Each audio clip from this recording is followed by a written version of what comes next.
Ini ulama terbagi dua pendapat. Pendapat pertama yang mutasyaddid, yang sangat ketat.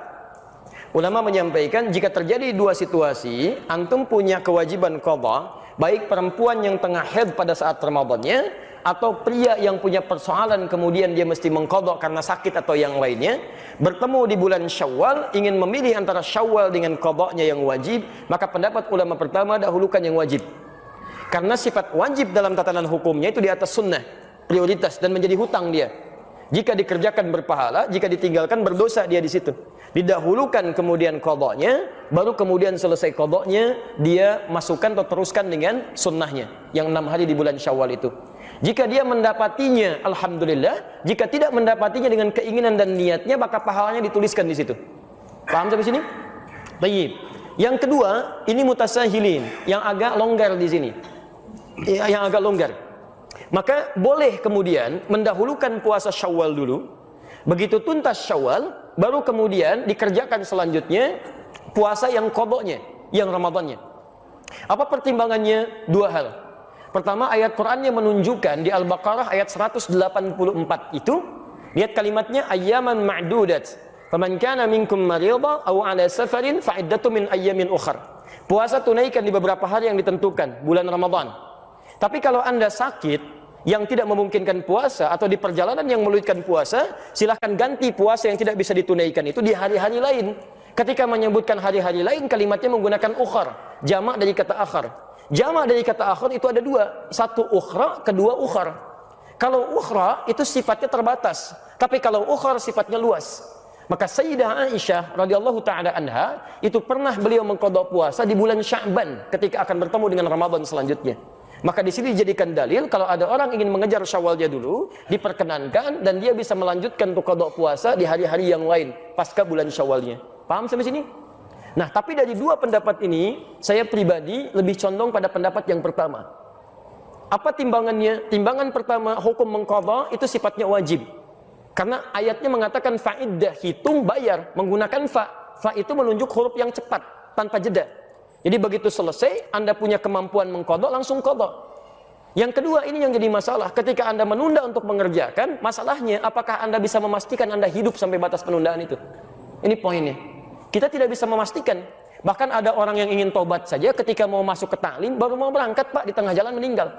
Itu ada di Quran surah keempat, An-Nisa ayat 100. Wa may yuhajir fi sabilillah yajid lahu fil ardi muragaman katsiran was'ah. Wa may yakhruj min baitihi muhajiran ila Allah wa rasulih tsumma yudrikul maut. Ada orang ingin berubah dia, ingin berhijrah, lebih baik dalam pandangan Allah dan Rasulnya, baru berangkat untuk berubah.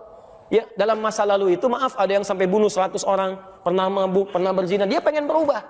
Lalu dia berangkat ke majelis ilmu, ingin merubah dirinya. Ada sentuhan dalam dirinya. Tiba-tiba belum sampai ke majelis ilmu, di tengah jalan dia meninggal. Jaraknya cuma sejengkal. Lebih panjang ke tempat tujuannya. Maka Masya Allah, pahalanya dituliskan oleh Allah, surga baginya. Faqad waqa'a ajruhu 'ala Allah. Berangkatnya dihitung sebagai tobatnya, langkahnya dihitung sebagai ikhtiarnya, maka dituliskan pahalanya. Faqad waqa'a ajruhu 'ala Allah. Anda bisa kebayang enggak? Pernah bunuh 100 orang, sering berbuat maksiat, dari mabuk macam-macam. Dia pengen tobat. Dia berubah, belum sampai ke majelis ilmu, diampuni dosanya, dia meninggal dunia. Nah, syahidnya, mohon maaf, kaitan dengan kita pembahasannya adalah, lihat kalimatnya, jika orang ini saja tidak bisa memastikan kapan dia wafat, maka bagaimana dengan Anda yang berinisiatif untuk menunda qadhanya? Apakah Anda bisa memastikan Anda hidup sampai selamanya? Belum tentu.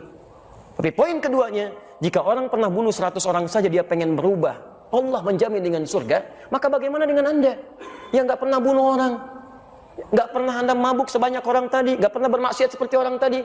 Masa sih nggak ada waktu bagi Anda untuk berubah? Dan Anda sudah sampai ke majelis ilmu, dia dapat surga, kenapa Anda nggak dapat? Maka saya ajak semuanya, ayo, yang pernah bunuh orang, pernah bacok orang, pernah lukai orang, pernah macam-macam orang, tiba saatnya Anda berubah. Anda mau sampai kapan lagi begitu? Kalau dengan keterangan ini, dengan contoh ayat tadi, dengan kisahnya, belum menyentuh Anda berubah, mau sampai kapan seperti itu? Kalau Anda ingin bertahan dalam keburukan, maaf, Anda tertinggal. Fir'aun lebih duluan dibandingkan Anda. Lebih jagoan, dan dia lebih hebat dibanding Anda. Punya bala tentara, pernah mengaku Tuhan, pasukannya dahsyat. Anda siapa? Tidak lebih buruk dibandingkan Fir'aun, dan Anda punya peluang untuk berubah. Anda pernah jadi pemabuk? Ayo, sekarang saatnya berubah. Anda pernah bermaksiat? Sekarang saatnya berubah. Mumpung ada kesempatan. Dan tidak semua orang soleh sekarang, bukan berarti masa lalunya pun baik. Ingat pesan saya, tidak semua ikan yang gemuk berisi daging seluruhnya, pasti ada tulangnya. Seperti halnya ikan kurus akan selalu punya dagingnya. Saya pun jangan dianggap soleh. Menurut Allah barangkali aibnya ditutup saja sehingga tidak tampak dalam pandangan Anda. Hanya kita berubah. Ya, dan kesolehan itu tidak diukur dengan selalu harus dekat dengan persoalan agama. Mungkin Anda jadi pengusaha yang soleh, manfaatkan harta Anda untuk meraih surga Anda. Anda punya kedudukan, jadilah punya kedudukan yang soleh. Manfaatkan jabatan Anda untuk surga Anda dan sebagainya. Itu yang coba kita kedepankan dalam kebaikan. Jadi singkatnya jawaban untuk Anda, silahkan Anda bisa lakukan. Qadha itu bukan bisa tapi harus. Bukan boleh tapi harus. Jadi begitu masuk Syawal, saran saya bayar dulu qadha Anda.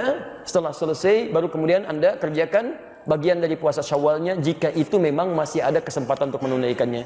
Jika tidak maka niatkan sebagaimana Anda puasa, mohonkan kepada Allah, ya Allah, saya menginginkan untuk menunaikan puasa Syawal dan saya punya kewajiban untuk qadha. Mohon berikan kemuliaan ya Allah seperti Engkau berikan kemuliaan kepada orang-orang yang telah mengerjakannya. Dan mohon mudahkan orang-orang yang puasa Syawal sekarang ya Allah seperti Engkau mudahkan orang-orang puasa saat Ramadannya. Begitu mereka puasa karena doa Anda mudah dan ringan, maka Anda mendapatkan bagian dari pahalanya. Paham sampai sini? Jadi coba cari peluang pahala. Walaupun Anda tidak mengerjakannya, tapi Anda mencoba menitipkan bagian kebaikannya. Ibu sedang haid, tidak bisa puasa Syawal, tapi kan tidak menghambat ibu untuk mendoakan pada akhwat yang sedang puasa supaya mereka mudah puasanya, supaya mereka diringankan beramal soleh. Begitu mereka ringan amal soleh karena doa Anda dapat bagian pahalanya. Dan itu yang tidak ketahuan, mungkin itu yang meringankan kita di akhirat nanti dari kesalahan kita dan memberikan beban berat kita ketika ditimbang di mizan. Semoga Allah Subhanahu wa taala memuliakan Anda yang bertanya tadi dan memudahkan bagi Anda dari Allah Subhanahu wa taala untuk nyaman dalam menunaikan ibadahnya.